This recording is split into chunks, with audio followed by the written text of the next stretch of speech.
Well, Danielle, thank you so much for joining me today for what I hope will be a very informative, jam-packed interview as given the fact that I have about 18,000 questions for you. But let's start with your diagnosis, which was when you were 36 at the time. And Mhm. you mentioned in the first episode of Climbing the Walls that you had Googled rejection sensitivity, or it was Mhm. after a breakup. And, I always joke that I'm like, we all remember where we were the very first time we heard rejection sensitive dysphoria, because it was like a Mhm. gut punch. So tell me about like what were some of the symptoms that you were noticing in your life that made you think I should really look into ADHD? Yeah, so it really was that the specifically, and I get into this in Climbing the Walls, but specifically the night of the breakup, um, I think the way the conversation went, it was like 3 months later, I was still thinking about it, and I couldn't understand the way I reacted that night. And I honed in on the word rejection because sort of a background is just that the relationship was reaching a natural end. And we had both been going back and forth. Like we'd had a lot of conversations about whether we should break up. And I wasn't blindsided. I think I was just surprised in the specific moment when it happened. And I honed in on rejection, and then I Googled strong reactions to rejection because I'm a science reporter and I'm kind of always looking for. I mean, I'd been spending all this time trying to figure out what happens to your brain during a breakup. Like, why am I still feeling these things? Because it didn't seem logical to me. So I was sort of looking into the neuroscience underlying all of it. And I typed in strong reactions to rejection, and immediately this article popped up about rejection sensitive dysphoria, and I had never heard of it. And at first I thought, is this a real thing? Like, I've never heard of this. What is this? And as I was reading it, it was like I was reading about myself specifically on that night that we had broken up. And I think there was one line, I quote it in the first episode of Climbing the Walls, but I'm not going to get the quote perfect right now, but it was basically a sudden urge at the perceived loss of love. And I was like, because I was thinking I've been rejected at other points in my life, and I've never kind of flown into this like out of body experience. And this was my first real breakup. This was my first real relationship, I would say. So it was just really interesting to read that line. And then I kept going through the article, and the last section of the article it, it said something along the lines of most people with ADHD experience rejection sensitivity. And that's not an exact quote, but it was along those lines. And I read that line and I just thought, do I have ADHD? Is that actually what's happening here? This is, and it just so, and then that night I spent time reading about ADHD and especially how it shows up in relationships, and so many things clicked. So it was truly that article about rejection sensitivity that felt so familiar that I thought, I can't ignore this. Like this is, I think once or twice I had seen um like something. I had been off of social media for a while, which I actually get into in episode 3 of Climbing the Walls. But one time, and I had gotten off of it in the pandemic, and one time in April 2021, I had I'd reactivated my account, and I got an ad from a company called Done, and the things it described sound familiar, but I screenshot it. And honestly, it wasn't until February, like almost a year later, February of 2022, when I read about rejection sensitivity, that I remembered that I had taken that screenshot. I was like, this clicks with that ad that I got, and it all just sort of, I I meant to was look like, into oh, that, yeah, I right? was like, oh, yeah, right. That's been on my list for almost a year. Maybe that was January 2022, whatever it was almost a year. Yeah. Yeah, it was, yeah. That's very relatable. Now, did you notice talking to other women who were diagnosed in adulthood, did you notice many of them related first to the emotional side of ADHD than what is in the DSM? Do you feel run by a motor or whatever those ridiculous questions are for kids? Like, why do you think so many of us relate to the emotional side? This is a huge question I'm realizing as I'm saying it. I'm like, why? Again, it's like that. What is it? What's behind all of this, Right. right? Why are we? Um, Yeah. But I mean, I feel like for so many of us, it is the emotional stuff. It's the like, why do I go from 0 to 100 so quickly Mhm. with rage and sensitivity and just all of that? Like, what is that about? Um, you know, and yet it doesn't seem to be discussed at all. So many clinicians don't really even look at the emotional side. So I'm curious what your thoughts are about that. I absolutely think that, I mean, even sometimes you can hear it in the way women react. Like if I'm speaking to a woman who I'm hearing her describe things that I know now are associated with ADHD, but that I didn't know before. Sometimes even if you say, "Have you considered ADHD?" They're like, "No, no, no, I don't." They sort of have a reaction that I would have had 3 years ago, which is like, "No, I get things done. I do like I can figure it all out because we've all coped with it for so long." But when you start describing those emotional things, especially the amount of ruminating, I find people, especially women, really relate to. I spend the entire night rethinking the conversation I had that day, and I can remember doing. I mean, personally, I can remember doing that at least as far back as seventh grade. There was like one very specific moment in seventh grade when I remembered that night, like laying there all night thinking about a conversation and replaying it in my head. And so some of those, so I think the short answer is yes, I do find personally, and again, I'm not an expert with understood.org, but in my personal experience with ADHD and in talking to other women with ADHD, when you start talking about the emotional impact, there's sort of this light bulb moment when women are like, oh, that's part of ADHD. Like I had no idea. Like the rejection sensitivity, the rumination, the just kind of constantly feeling like, I don't know, kind of thinking you'll catch up to certain things and then not catching up to them or catching up to peers and the timeline on which they're doing certain things, but then feeling like there's something wrong with you because you're not doing them on the same timeline. And I feel that way whether it's dating or career, whatever you talk to women about, whatever their priority was, there's a sense of having felt like they were behind. And that's, yeah, I think that's all part of the emotional part. So I would say, yeah, that when I talk to women with ADHD, it's definitely the emotional side that has impacted them the most and where they relate the most.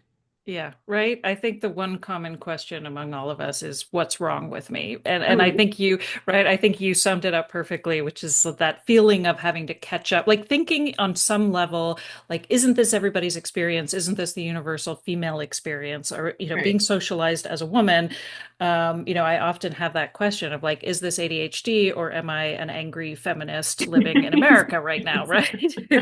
And like I sometimes it's Exactly. hard to tell the difference sometimes because it's like Yeah. how much of this is universal experience versus how much of this is like me working extra hard. And one of Hmm. the things I really struggle with a lot is that idea of like, well, everybody has ADHD, and then feeling really personally attacked by that Hmm. comment because it questions my suffering, right? And it's Hmm. like it Hmm. questions how like then I'm put in this place where I have to explain whether it is clinically significant.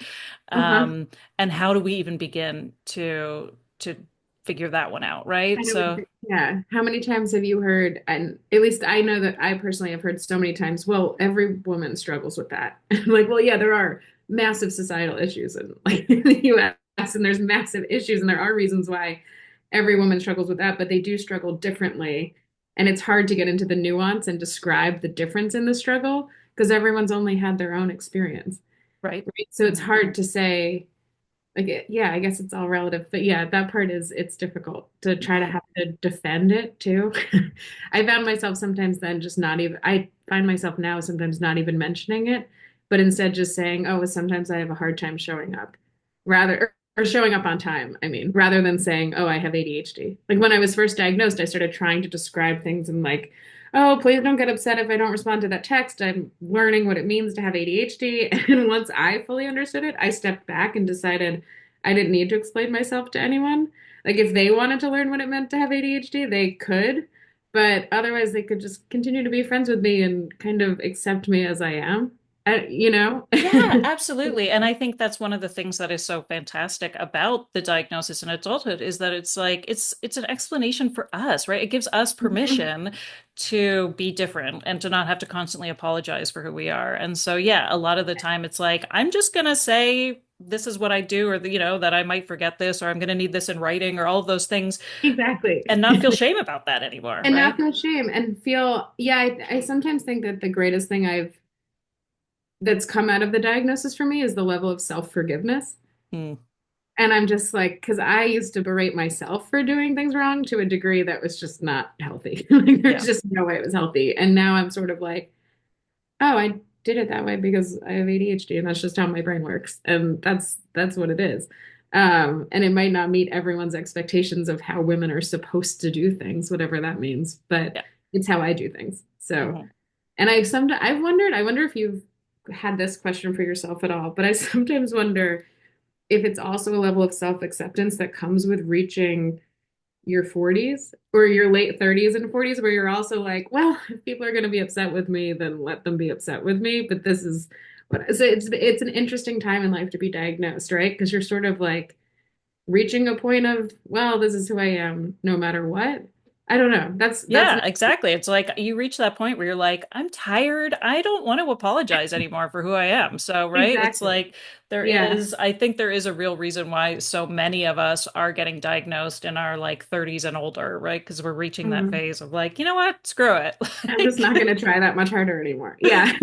um, Yeah. so I'm really curious because you set out with climbing the walls to find out a lot of the questions that I've been asking as well for years, which is like, what is it? First of all, do we all have ADHD or did something else happen? Like, for me, because I was diagnosed at the very beginning of the pandemic in 2020. And so so much was happening at the same time. There were so many variables that it's been very difficult for me to figure out, like, was it, was it TikTok? Was it lockdown? Was it, Mhm. just my perimenopause? Like, what were all of Right. those factors? Was it all of the above?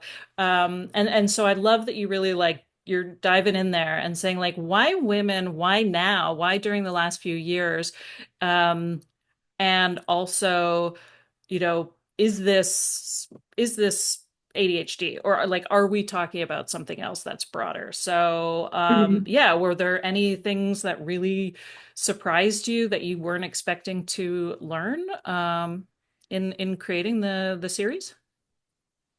I think there were a few things. I think it was sort of like each episode digs into another one of these questions. Because I think to me, it was almost, I started out really surprised that people kept whittling it down to one or two sentences that tried to say, like you said, like any article I read, I was like, oh, it's TikTok.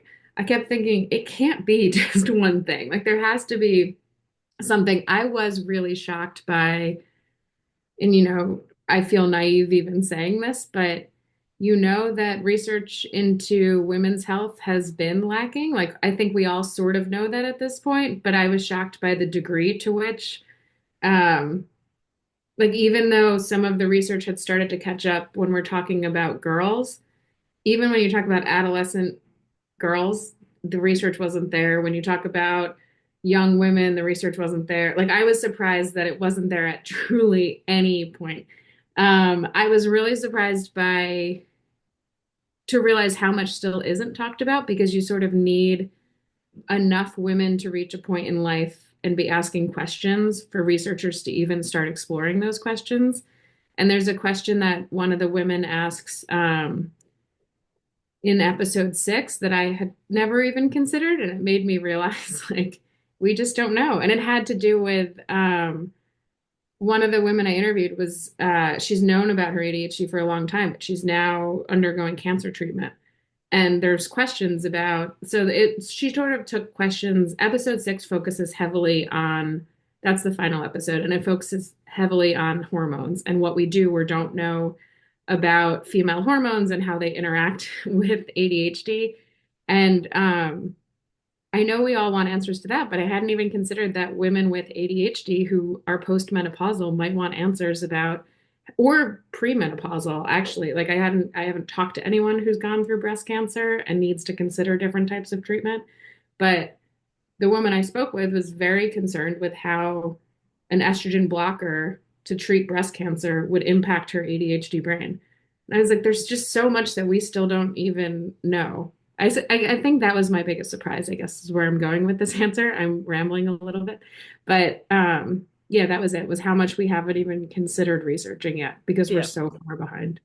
Well, and in some weird way, it gives me a lot of comfort when I do interview a psychologist or a psychiatrist who has 12 books on their, docket. And like, when I ask those questions, like, what are we really talking about here? Right? Yeah. They don't know, right? And that's what Yeah. always still fascinates me so many years later, and why I think I've been able to continue like talking about and thinking about neurodivergence is because it's like I just feel like that meme with Charlie with all the red string on the wall, right? Because it's just so fascinating and there's so many things that come down to theory and conjecture and not Mhm. even talking about the hormones or the Yep. misogyny in research, right? Like with the Yep. fact that and I'm so glad you brought Sari Solden on because she is absolutely my favorite expert, and Oh, she's she's phenomenal. so Yeah. wonderful, and she's such a pioneer, and like the fact that she Yeah. was like, yeah, it's not like they just found out about women, like Yeah. they've known for decades. They've known, and like that's one of the explanations that I heard. That was one of the first real shocks for me, was even realizing that there is a book from 30 years ago that describes the experience in a way that is still extremely accurate and relatable. Yeah. So every time I saw a headline that said we just haven't known, or saw a major media outlet writing about the way that diagnosis is on the rise because we simply haven't understood, it just upsets. And now when I see it, it just upsets me Yeah. because I'm like, Right. we've understood, but we haven't listened, is I think a more accurate.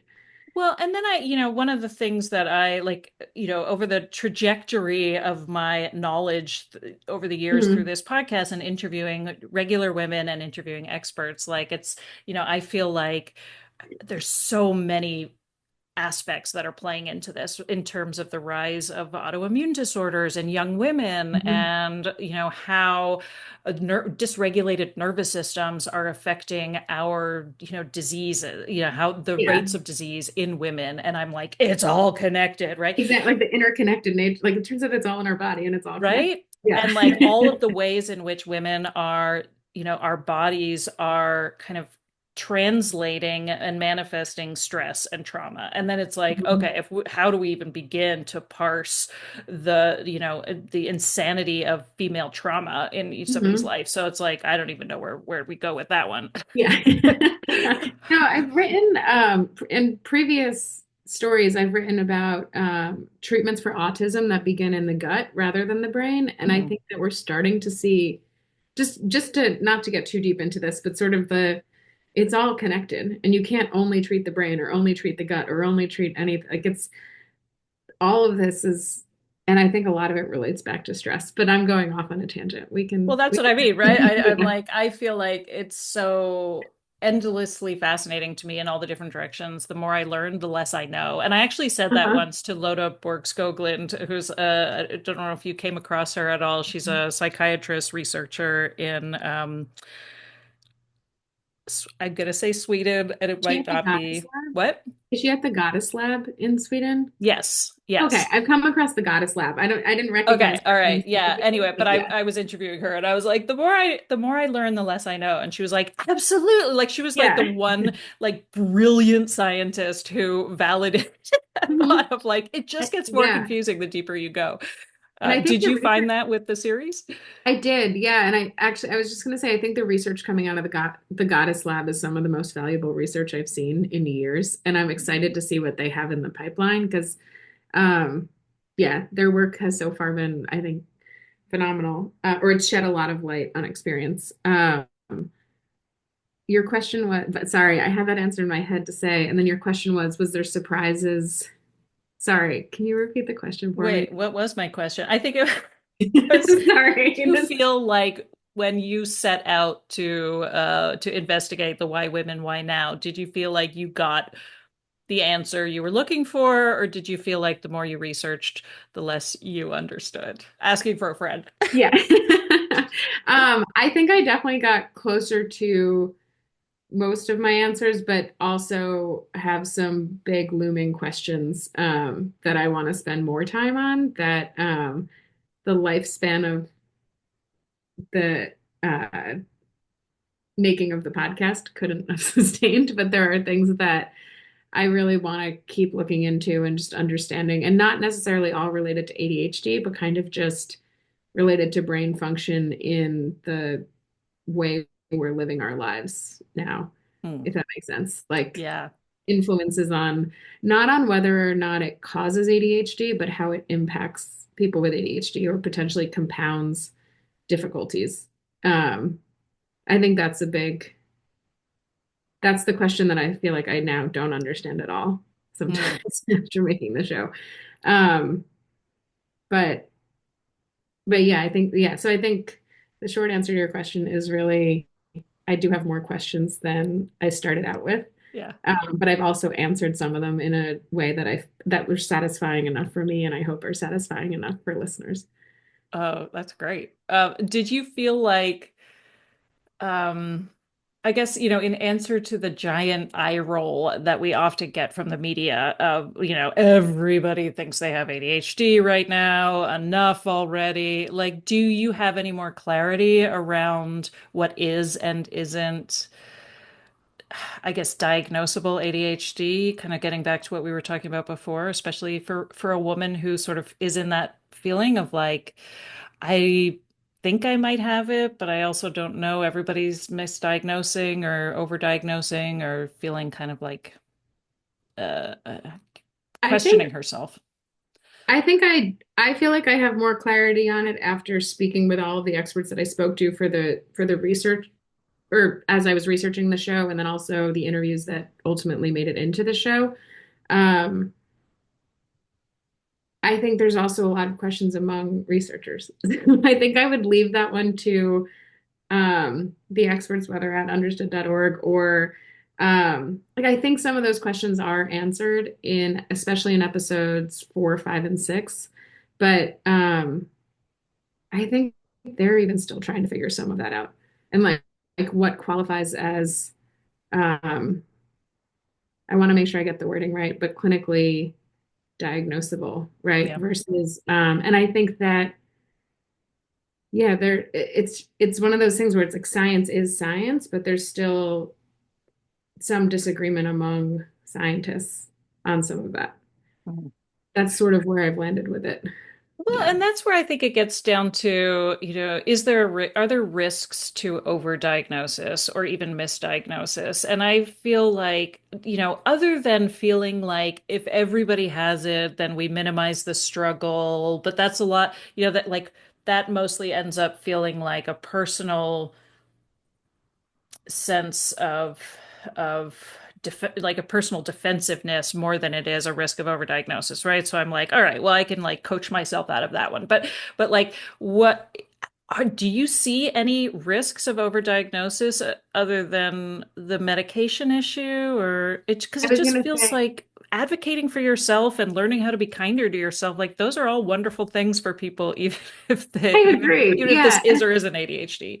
Yeah, and it's sort of like if you're towing the line between this is now again my personal opinion. I'm not speaking for understood, but um I think that if you're towing the line between clinically or not, then there's a lot of I think, well, to back myself up a step, I do think that the shortage of medication is the biggest problem with overdiagnosis.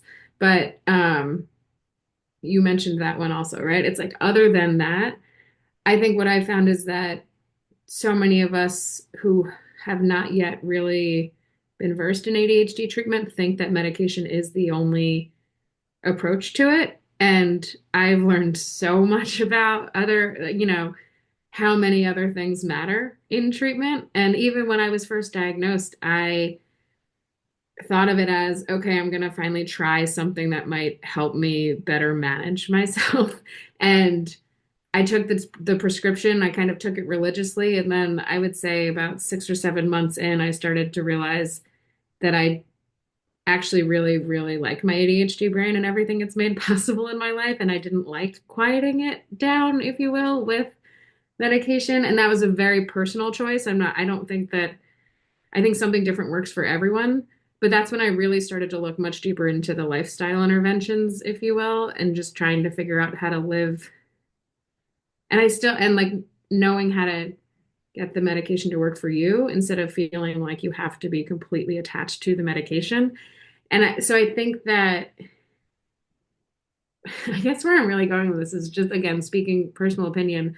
I don't see a massive problem with overdiagnosis if it means that more people are learning how to live their life in a way that feels manageable to them and gives them that self-acceptance and self-forgiveness. And um, I think maybe what we'll slowly realize is that a lot of the tools that are presented as ADHD life tools right now are actually just good life tools, right? So, like, even if those people who are benefiting from them, it's like maybe everybody could learn these things. And wherever you are on the spectrum of neurodivergence, um, they could help you, right? Even if where I like you're on the neurotypical end of that, a lot of it has to do with organization, and you're probably going to benefit from it.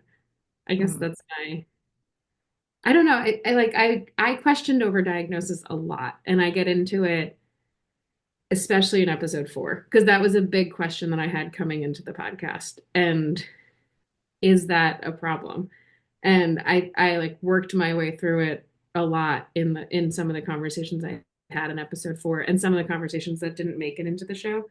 But I think it's a big question. I think maybe the other risk of overdiagnosis is that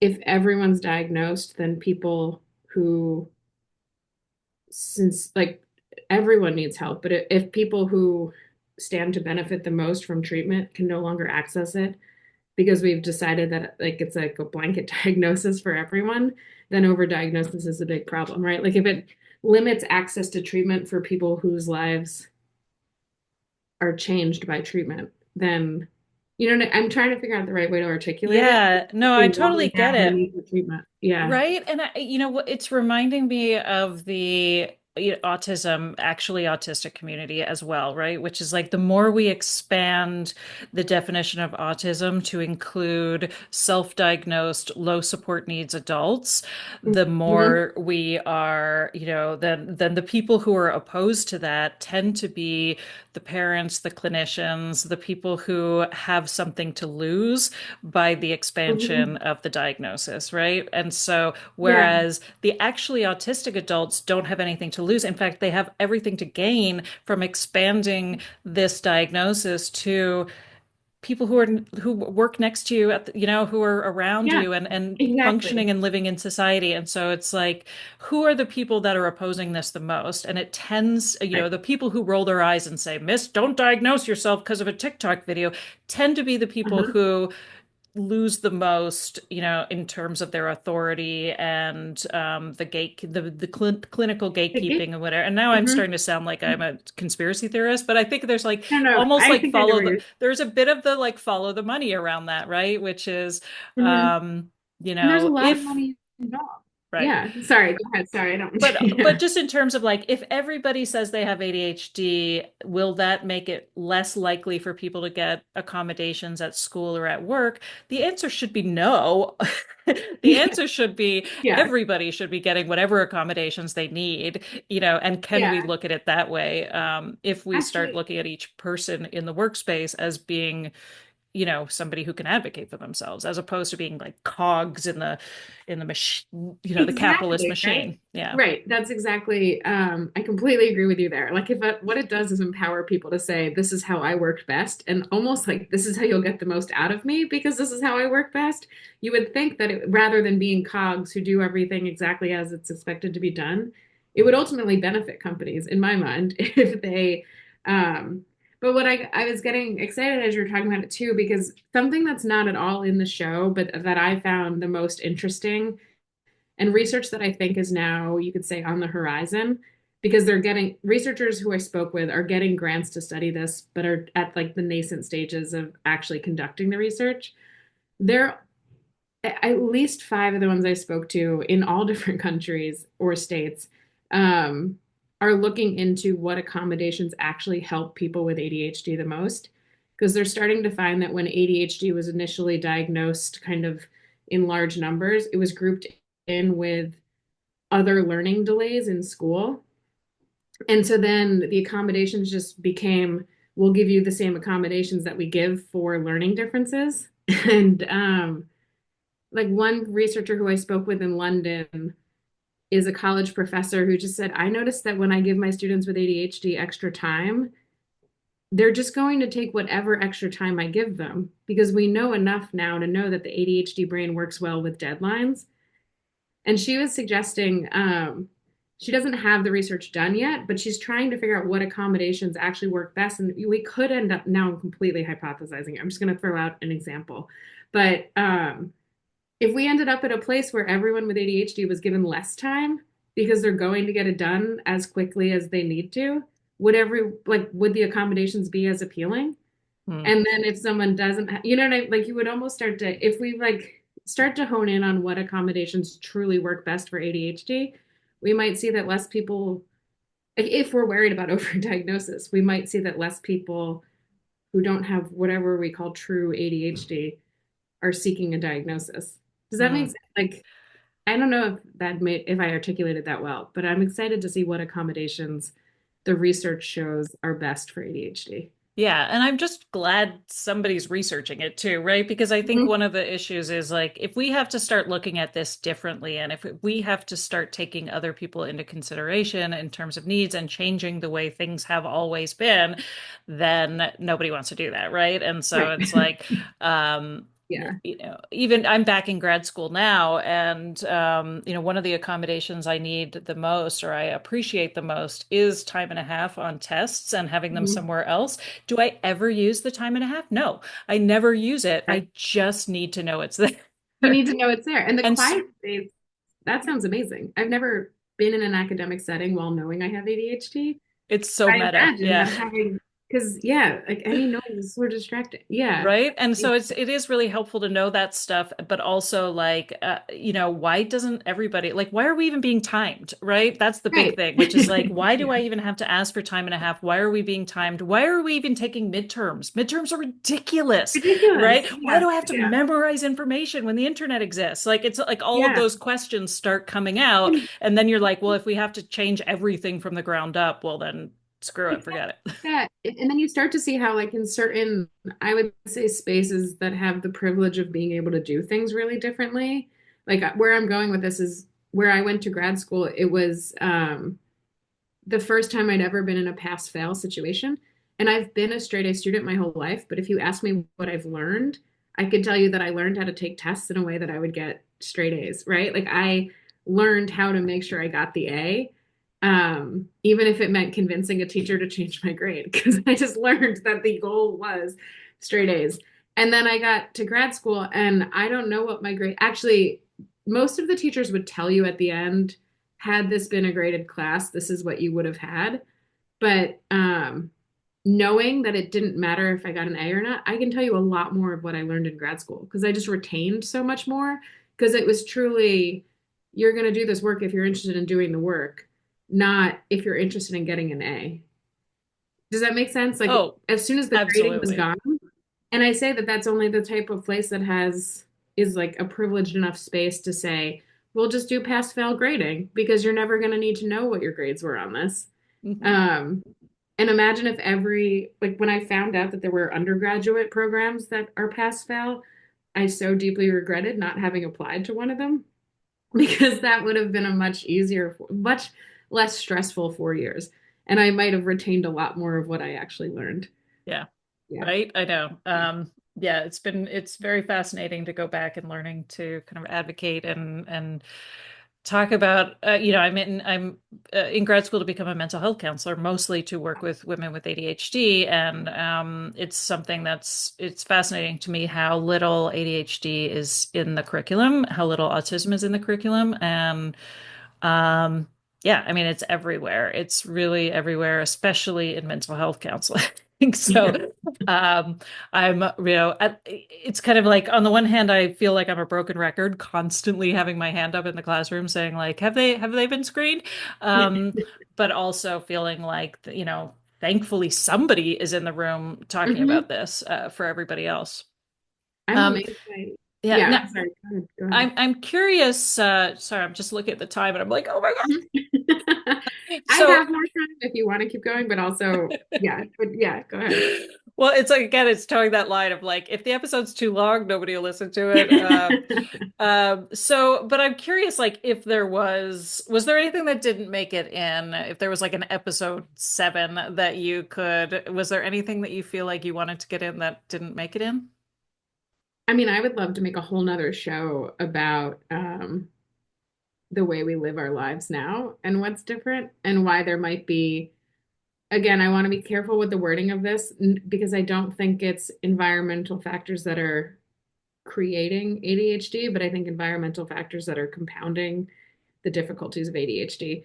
Um, and I think that I would love to get much deeper into that, not because, well, mainly because I think when we start to have that conversation, we all go back to, when I hear it brought up in conversation, it's like, well, we did things so differently in the 1990s. And I'm like, no, I think we have a short-term memory bias there where it's like, we're not necessarily talking about life in the 90s.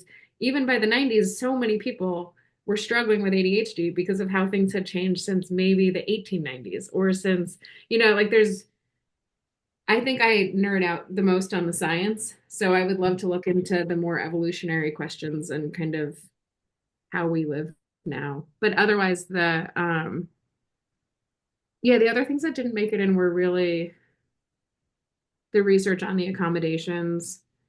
Um, I would have loved to have been able to spend more time talking about adult women at very specific life stages, Hmm. as opposed to trying to group everyone into, especially in the episode where we talk about hormones and research into hormones.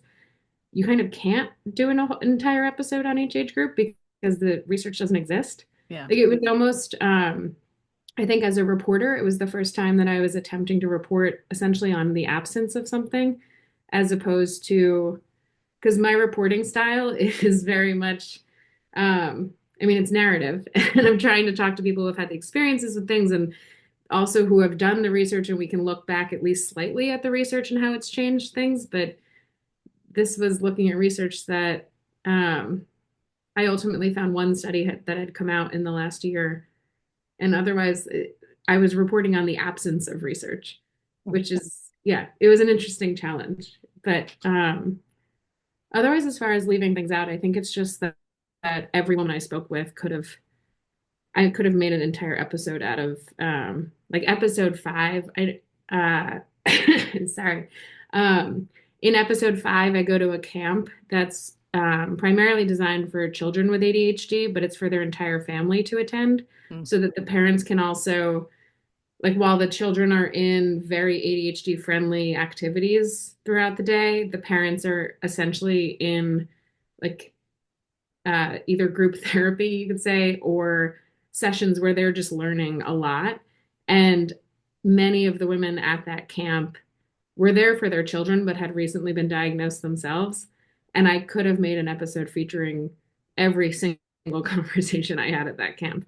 So I think it's really just that the individual stories ended up some of them got left out but for no reason other than there's only so much time Right. that we can yeah as you know you make the yeah Um, Yeah. Yeah, gosh. It I mean, I'm so grateful to the interviews that I've done with women. I never would have thought my daughter had ADHD. I was diagnosed before either of my kids, and I thought my son had it because he and I are very similar. Never thought my daughter would have had ADHD until I started interviewing women and seeing the same profile over and over and over again of, got 90s in school, white knuckled it through everything, and then ended up with depression and anxiety, dual diagnosis. And yeah I was like, oh yeah, that's my daughter. yeah well I'm also waiting to see there was one parent at camp whose son displays a lot of the symptoms that are typically associated with girls. Mhm. And I think one thing that I never even had time, I mean, it's a podcast about the rise in ADHD among women.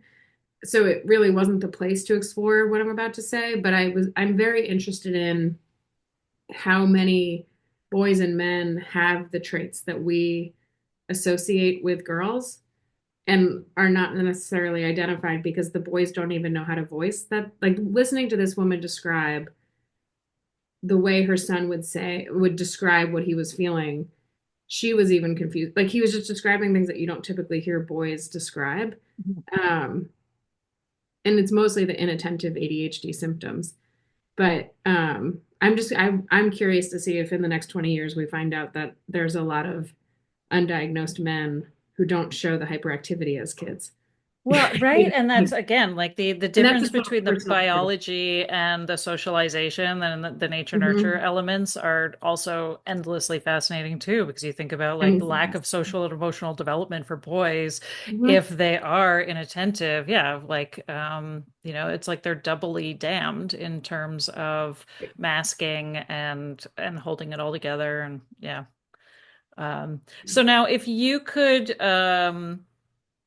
I guess, where do you want to see the conversation around ADHD, especially around women, going? And if you could fast forward like 10 years, where do you feel like it is going, or where do you want it to go?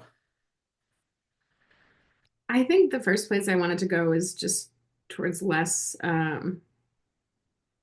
questioning of women when they talk about having it, especially at a moment when it's almost like I think because I have the statistic here, it's like among women 20 to 49, diagnosis doubled from 2020 to 2022. And I think that massive surge all at once leads more people to question it. So where I would love to see the conversation go, question it on an individual level.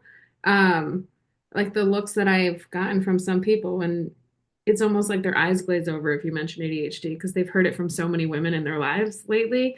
So I would love to see that kind of dissipate and for there to be a general acceptance that this is not women simply saying life's too hard, which is what I've heard from people. Like not ever in official conversations, but I think sometimes when you're talking to people they know you well enough that they're willing to express doubt, they'll sort of say like, is this really like is this I hear that every now and then and I hope that goes away. Like the willingness to express I mean, this is true in any situation whatsoever, whether we're talking about ADHD or anything. I just want people to believe women when they're describing our Well, experience. right. I mean, as you were talking, I was thinking about the Me Too movement, and I was like, maybe that's what we need, right? Like maybe that's what is happening is there needs to be this swell of like power in numbers so that women can start being taken seriously when they're like, I'm drowning. It's not, whether or not, Right. whatever you want to call this, if you want to call it a disorder or a superpower, or whatever the Whatever you want to cause call it. is, if it's Exactly. genetic, if it's Like, trauma, take your pick, you know yeah, but I'm drowning and I need help. And like at what, like you said, yeah, at what point are we going to start addressing that part and not nitpicking over whether or not this is actually a disorder or whether you deserve medication or all of those other things? exactly. And having it rather than be, yeah, I would just love to see, I guess, and then the next stage of the conversation is sort of for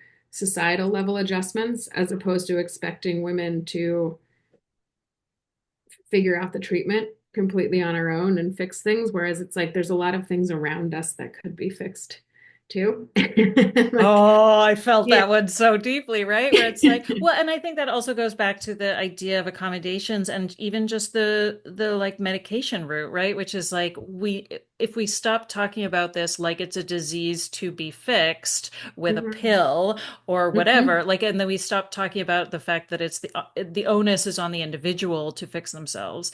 That the Exactly. onus is on it's systemic, and the onus is on our bosses and our spouses and society in Mhm. general to actually start getting as curious as we are about like, okay, how can we make sure you're not constantly feeling underwater?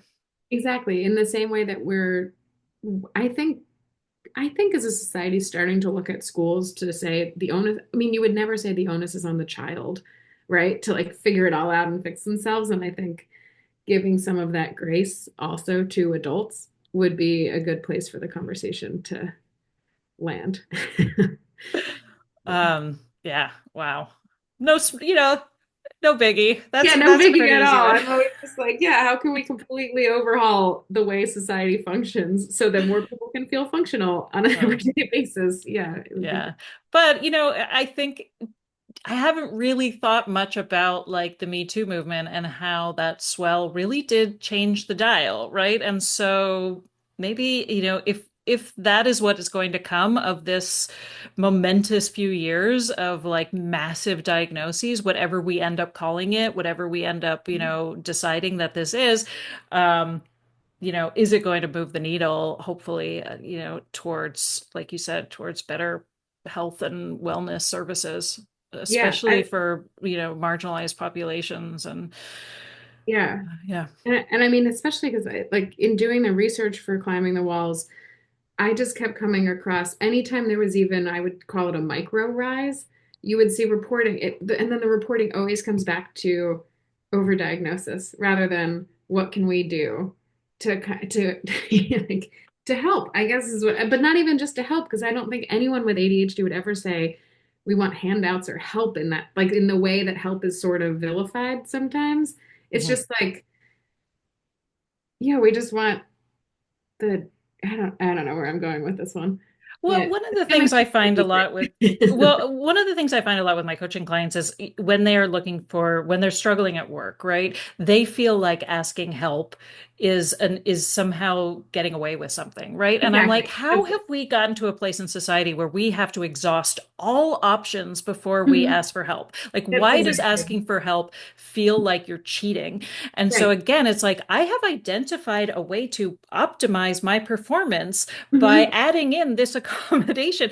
We all benefit, right? And so it's like, how do we Yeah. reframe this idea of accommodation? And a lot of businesses thankfully have and are doing the work because they're seeing, especially outside of North America, like they're seeing that when your employees are happy, Hmm. duh, they And they perform better, right? And yeah, exactly. And like yeah, not, it's just like someone said to me very early on that the problem is that ADHD has fallen into a self-help realm rather than, or ADHD treatments are often considered like self-help, which is considered at this point. Someone said to me that men talk about optimization and women talk about help, and that's sort of why help gets this bad rap, whereas optimizing is good because it's the thing that, so it's like, how do we put the language of it all into optimization, I guess you could say, and then it doesn't have to feel like you're asking for anything, you're actually offering the company something. So right. it's constantly figuring out how to offer someone else something instead of asking them for something, even though you're saying pretty much the same thing, right? You just have to frame it properly. Um, I just realized there's one other to your question about where I hope the conversation goes. I also hope the conversation about ADHD goes towards figuring out how to make the resources accessible to populations of people who have been left kind of behind in this. Like a lot of my reporting, I tried really hard to find like there's I don't have the statistics in front of me, but the number of people with undiagnosed ADHD, like the incarceration rates among people with undiagnosed ADHD are very high. And I could not find any organization that's focusing specifically on trying to get lifestyle interventions and ADHD coaching into the pop like into an incarcerated population. So I think where I hope the conversation goes in some ways is figuring out how to get access to care because medication doesn't have to be the only treatment and it's often not even allowed in the prison system. So I'm like figuring out how to get access to alternative ADHD care to the people who might benefit most, whether it's population like of any of the groups that struggle with ADHD. Yeah. Well, and Yeah. this is where I feel like TikTok is our best mode of psychoeducation right now, right? If you're talking about like democratizing psychoeducation and how important knowing our brains and knowing ourselves is in terms of like changing our mindset and Mhm. really kind of getting rid of a lot of the shame around some behaviors and feeling more validated. Like, I mean, you can't really beat TikTok. You can, but then it also I do remember a really well done. It was a New York Times piece about a program at Harvard that was inviting TikTok influencers who talk about mental health. to essentially like a training course on psychiatry and psychology and talking about mental health Mm. because because Harvard had conducted a study that found that, and I don't remember the percentage, so I'm not even going to throw a number out there, but it was that a significant percentage of mental health content on TikTok was actually considered misleading. So Harvard was inviting the influencers sort of to, or TikTok content creators, mental health content creators to Cambridge to try and figure out not how do we shut you down, but how do we help to make sure that you're looking at the research, not, like it was Yeah. interesting because they were trying to make sure that they were at a point of understanding that people on TikTok disseminate information farthest and fastest. So how do we make sure that that information is all scientifically accurate? And I thought it was great to see that one of these gatekeeping institutions was trying to work with the people who are getting information out there at this Mhm. point, as opposed to trying to say, no, no, no, just listen to our researchers. Yeah. Like they were definitely, yeah. God, I feel like there's a whole other episode here that you just opened because I'm like, because that is, I think that's really, really important in terms of the like, yeah, let's get it right. And I always think of this TikTok that I saw every time I go to like wash my hands when I'm cooking. I remember seeing a TikTok that was like the last straw for me, where it was like, I wash my hands a lot in between handling things while I'm cooking. Is that an ADHD thing? And I'm like, okay, you've taken it too far, right? Yeah, exactly. Right? Yeah, And so I'm like, all right, I get it. That's, but again, I'm sort of like, is how much harm is that causing? I right, don't know. right. But I think there is something to be said about the way in which we, the people, are changing the conversation by studying ourselves, right? Yes. So the question is that an ADHD thing? Huh, I don't know. What is it related to? Is it related to executive function? Is it a Hmm. sensory thing? Like we're changing the definition of what is ADHD, what is neurodivergence, what is autism. Yeah. And so by studying ourselves, it's like I didn't realize this even existed until recently, but the Chojisho Kenjo method of the like Japanese method of self-study, which is like instead of a researcher doing top-down research on the subjects study themselves and determine what the study and the That makes so questions much and the sense. hypotheses are, right? Which is like Uh-huh. that's kind of what's happening right now as we all decide amongst us what is and isn't part of ADHD and who are the people who are against it. It's the research. It's the people who hold the Yeah, control, right? And so yeah. on the one hand I'm like, yes, I get it. You might be concerned about misdiagnosis when it comes to something that's life-threatening Hmm. like a heart attack. And like we could talk about why women don't get diagnosed with heart attacks because they have a higher Yeah. pain threshold if you want to go there. But it's like, again, I think in this instance, when it comes to like mental health and neurodivergence, and I feel like I'm talking way out of turn and somebody's going to No, yell you're at me not. for I'm this, interested in but yeah, yeah. That but makes I think that like there's just as much validity in the way in which we are talking about and sharing our experiences and saying, because I am ADHD, I experience this, therefore, ergo, this is ADHD, right? hmm. And so it's like where Yeah. maybe not everything, maybe not washing my hands after, while I'm cooking, Right, right. but can we expand it beyond the 6 criteria in the DSM, which we already have? Yeah. And so Yeah, it's I like, yeah. agree with you there. Yeah. And so that's where I feel like, yeah, the idea of like how can we increase psychoeducation to more marginalized populations to the original point is like, just by democratizing what it is and isn't Well, too. yeah. Yeah. And Sari Solden and another clinician named Terry Matlin speak to that also in episode 2 of Climbing the Walls because they really get into, I mean, what we're describing, what's happening and we get into this a lot in episode 3 actually also, which is one of my favorite episodes. But women talking to each other is when we really start to understand the conditions that are impacting women, right? Or like just the experience of women is a better way of saying that. Hmm. And whether it was at in-person conferences in the 90s or AOL chat rooms or Facebook groups, like all the different iterations of places women could speak to each other, this is always when we've been able to advance the conversation. And I sometimes think TikTok is the latest iteration of that, where women can speak to each other free of the gatekeepers telling them, no, no, no, that thing you're describing is not part of it. or it's not clinically Or it's not significant, right? clinically Yeah. significant. Yeah. Yeah, I think there is something really curative, especially like the early days of Facebook, because I joined Facebook when I had my first child. And so I was like, Mhm. God, those Facebook groups were the best thing that ever happened to me, right?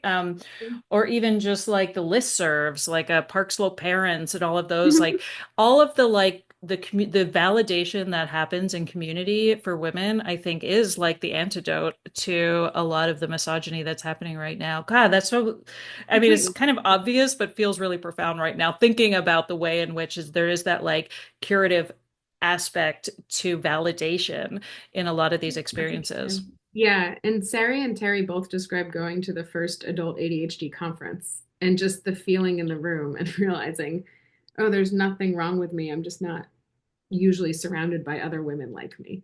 Like it's just like, yeah, we're different, but we're all, and when we're with each other, there's no confusion in the conversation flow. And there's just like, when we're with each other, you can just feel it. Um, yeah. But I think that validation makes a big difference. And I think it's kind of that first step in all the self forgiveness and self awareness that we were talking about kind of at the beginning. Yeah. Oh gosh.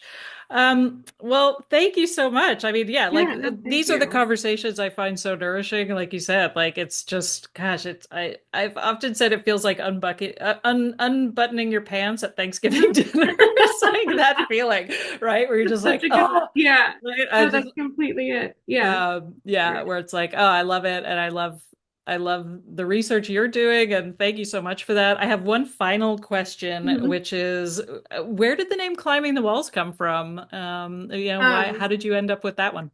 yeah. So in one of the interviews, Terry Matlin said to me, and again, I might get the specific quote wrong, but the soundbite is in episode 2, so you'll Okay. hear the correct quote.